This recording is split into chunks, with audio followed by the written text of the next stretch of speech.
Пай, мына салатты қараңыздаршы, қандай керемет, қарсылдап дәмі деген айтып жеткізе алмаймын. Холодильнигімізде бар жоғы 3 ингредиенттен тұратын салатты келіңіздер бірге дайындап көреміз. Бірінші менің каналыма тіркеліп, лайк басып, қолдап отырыңыздар. Бізге керек болатын ингредиенттер ол колбаса, қияр, қырыққабат, қаласаңыздар пекин қырыққабатында қолдансаңыздар болады. Кукуруз консервадағы және майонез керек болады. Бірінші барлық ингредиенттерімізді жақсылап жуып аламыз. Колбасаны мен соломка етіп турадым. Көбік тәрізді етіп турасаңыздар да болады. Енді қырыққабатымызды да жұқа етіп соломка тәрізді турайтын боламыз.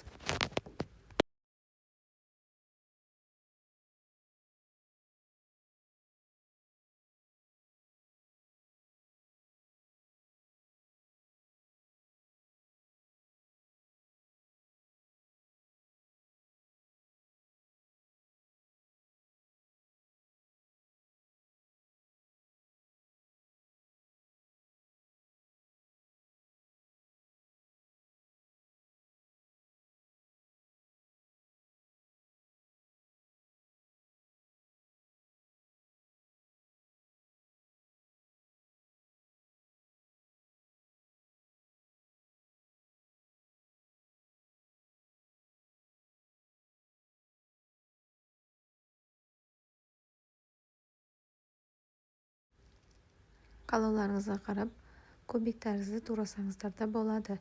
Енді қырыққабатымызды мен сыртын бәрін ашыған жоқпын. Аралап ашыдым. Қалауларыңызға қарап, сыртын тазаламасаңыздар да болады. Мен осылай ортасынан бір бөліп, жұқа етіп турап алдым.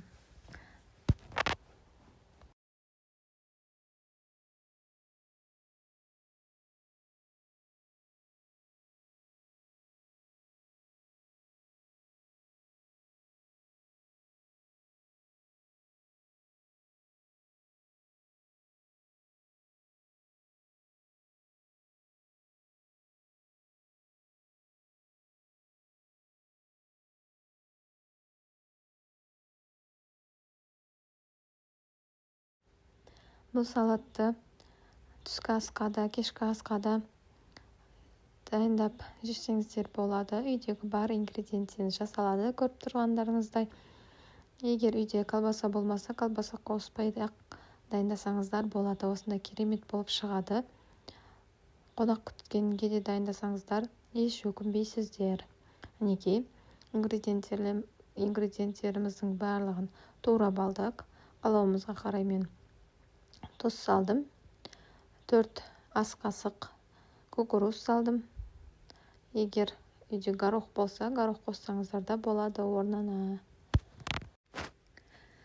Және майонезбен заправить етеміз.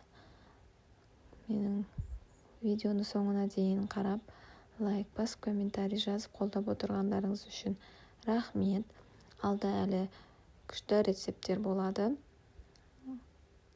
Таңғы астар, кешкі астар күшті болады.